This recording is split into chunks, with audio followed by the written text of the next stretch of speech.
哥，你看我的手，最近2个月都是这样的。你帮我看下这个鸡爪有没得毛呢？哪儿有毛嘛？那就是一毛都没得噻。很小气得很。鸡脚小时候叫抓前手，只能留给大人吃，说小朋友吃了写自个记哈的一样。今日伙食，小荷腊卤鸡爪。鸡爪焯水后千万不能过凉水，趁热加蜂蜜一勺，老抽1圈，均匀上色。放凉后5成油温下锅炸，迅速盖上锅盖，否则你有可能会浪费食品面膜。中小火炸10分钟，要想鸡脚软糯起腐皮纹，必须给它来个冰红2重天。捞出放冰水或者流水浸泡2个小时，这是关键。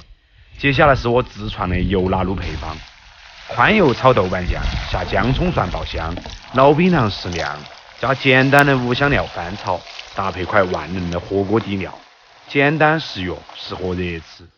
详细的配方我写在屏幕上方，文字版在评论区。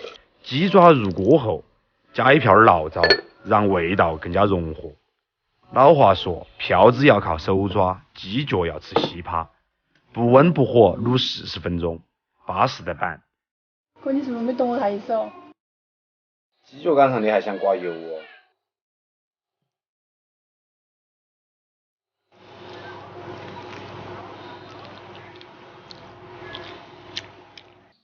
哥，你弄这个还挺好吃的嘞。